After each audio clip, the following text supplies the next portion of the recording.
Although self-mutilation is one of those topics that we consider only for adolescent girls, there's a growing trend for adolescent boys to be involved with self-mutilation behaviors as well. My name is Tori Ferrari. I'm Center Director for Teen Challenge of Arizona's Springboard Home for Youth in Crisis. And today I just want to talk to you for a couple minutes about self-mutilation. What is it? How prevalent is it? What forms does it take? How do you as a parent know if your child is struggling with this issue? It's true that between 12 and 83% of adolescent girls will self-mutilate at some point in time. Self-mutilation can be anything from cutting to erasing, burning, hair pulling, purposefully headbanging, or finger or arm biting, picking at your skin. All of these are considered self-mutilation behaviors, not to mention eating disorders. All of these different things, sometimes they're tough to spot. For example, somebody who self-mutilates, typically girls with cutting, well, they're going to cut in an inconspicuous place. It usually will start off on their arms, but the more that they start cutting on a regular basis, the more afraid they may be that somebody will find out. And so the cutting will go from their arms to their upper thighs and eventually even to their stomach. If you see that your daughter is all of a sudden showing up in 110-degree weather in a long-sleeve shirt, it may be an indication that she's been cutting. For young men, typically they self-mutilate in different ways.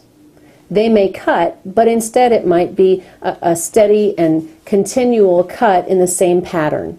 It's called tattooing or scarring permanently on their body. They also may use things like erasers.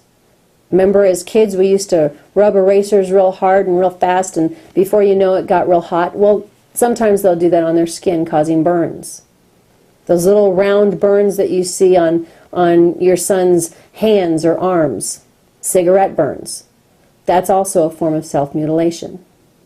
If all of a sudden your child has patchy hair, and maybe you're finding more hair in their shower or their sink than normal, well, a lot of times that can be from self-mutilation as well. Picking at their skin repeatedly. If they're having frequent accidents or mishaps, unexplained cuts and scratches, well, it could be that your child is having a problem controlling their self-mutilation tendencies. Now, there are people that will tell you that self-mutilation occurs because there's a history of sexual or emotional or physical abuse, and a lot of people say that it's a way that the victim can control the start and stop of pain. Others will say that it starts off as a fad, something that they see other people doing, and so they start doing it and they realize that there is a real physical and endorphin rush in creating painful situations. Whatever the origin of it is, it's really important as a parent to know what the warning signs are, to ask the right questions. We don't know how many suicides started off as just self-mutilation that went too far. So it's important as parents that we notice the little things. Again, if long sleeves are being worn in extremely hot weather, if you're seeing incredible mood changes in your teen, if there's relationship problems and they're isolating themselves, if they are uncomfortable even sitting in the same position for a long period of time, those are all things that you as a parent will want to take notice of. If you suspect that your teenager is struggling with self-mutilation behaviors, eating disorders, cutting, erasing, pulling their hair out, picking at their skin, any of those things, don't wait to call and get help. There are a lot of different resources out there to help parents help their teens through self-mutilation.